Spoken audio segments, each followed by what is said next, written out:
తెలంగాణలో పార్టీ పెట్టింది వైఎస్ఆర్ టీపీ అని. అది కాస్త కనీసం ఒక్క ఎన్నికలు కూడా ఫేస్ చేయకుండానే తీసుకెళ్ళేసి కాంగ్రెస్లో కలిపేసింది.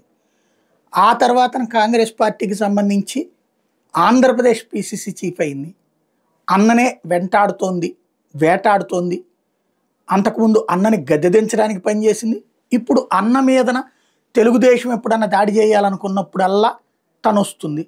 అబ్బాయి నన్ను అట్లాంటి దాన్ని కాదు, రాజశేఖర రెడ్డి బిడ్డనే అంటది.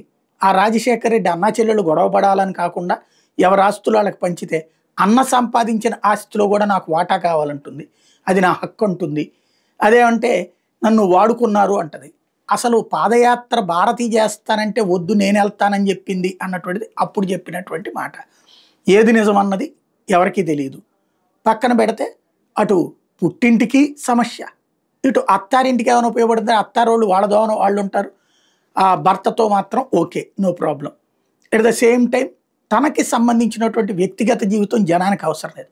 రాజకీయ నిర్ణయాలు ముఖ్యమైనటువంటిది. రాజకీయ నిర్ణయాలు తీసుకున్నప్పుడు తను కాంగ్రెస్ పార్టీ నాయకురాలు అయినప్పుడు కాంగ్రెస్ తరపున ఏం పోరాటాలు అంటే నామమాత్ర పోరాటాలు. ఎక్కువగా ఎంతసేపటికి ప్రతి అంశంలో కూడా తన అన్నని విమర్శించాలి. అదే ఇప్పుడు కాంగ్రెస్ పార్టీలో కలహానికి కారణమైంది. కాంగ్రెస్ శంకర పద్మశ్రీ లాంటి వాళ్ళు కడప వెళ్ళి మరి అక్కడ మీటింగ్ పెట్టి ఈమె వ్యతిరేకులందరూ ఒక్కటయ్యి అన్న మీద కోపం ఉంటే, అన్న మీద ద్వేషం ఉంటే నువ్వు ఈ పార్టీని నాశనం చేయడం ఎందుకు, నువ్వు ముందు చేయాల్సింది ప్రజా పోరాటాలు కదా అన్నటువంటిది. దానికి అలా మాట్లాడిన వాళ్ళనే తీసేస్తాను అని చెప్తున్నాను.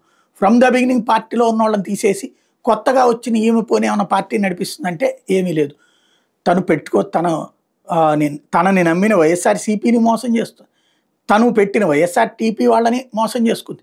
తను ఇప్పుడు ఉన్నటువంటి కాంగ్రెస్ పార్టీకి ప్రయోజనం లేదు, ప్లస్ మోసమే జరుగుతోంది అధినాయకత్వానికి. ఇంకా షర్మిల సాధించింది ఏంటి, చారిత్రకంగా ఏం ప్రయోజనము అంటే తన పార్టీలకు కాకుండా ప్రత్యర్థి పార్టీలకి, తన తండ్రి ఏ పార్టీ వలనైతే సుదీర్ఘకాలం పాటు అవమానాల పాలయ్యారో, తన తండ్రి తన కుటుంబం ఏ మీడియా వల్లనైతే అవమానాల పాలయ్యారో, ఒక అసహజ కుటుంబం కిందన ప్రజలకి చూపించబడ్డారో ఆ మీడియా కోసం పనిచేస్తుంది, ఆ పార్టీల కోసం పనిచేస్తుంది. మరి అది మంచా చెడా అన్నది కాలం డిసైడ్ చేయాలి.